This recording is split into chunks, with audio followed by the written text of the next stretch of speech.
Good morning, 4xE fans. I just went over and checked on the recall, the 68C recall, and I just periodically go in there and do a search of my VIN to see if there's any updated information. And I don't know when it changed, but there's been some updated verbiage on the NHTSA .gov website about what the recall is going to be about. And this morning, I noticed some different language in the information they're provided, that it says this is going to be a software flash recall yet again. And I got to tell you, there's a little part of me that just kind of got a little aggravated with that.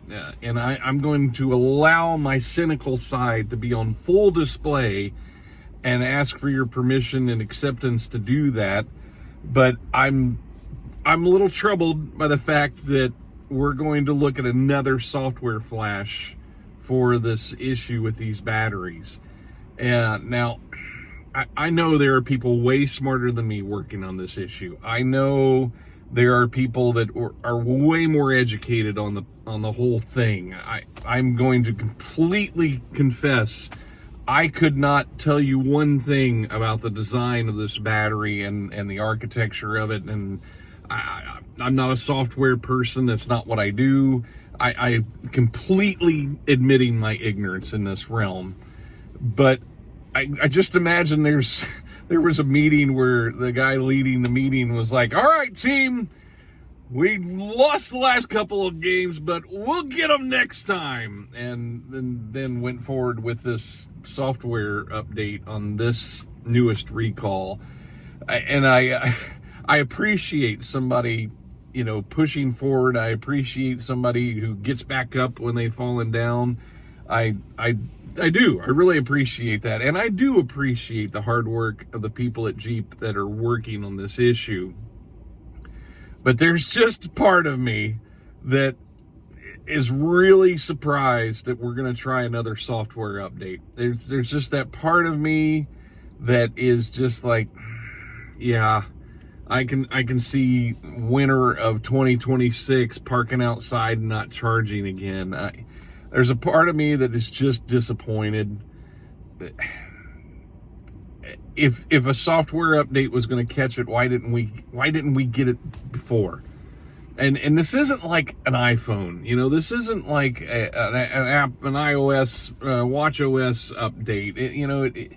It's not like it's something simple like that. Although I do understand software updates, but we're talking about people's safety and the safety of their property and the safety of their vehicle. And I don't know. I just have higher expectations when it comes to a vehicle that costs this much and has had this many issues.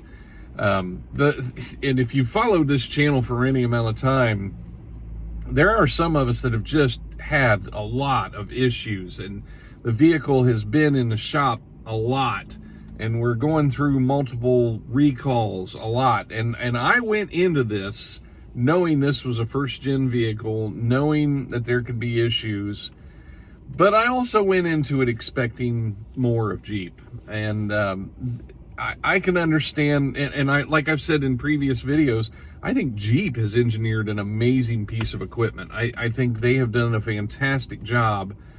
I think a lot of our issues are caused by parts suppliers, and I have to question again if this latest issue, which isn't a latest issue, it's an ongoing issue, I should say that better, but I kind of feel like this is a Samsung issue that now Jeep is trying to compensate for.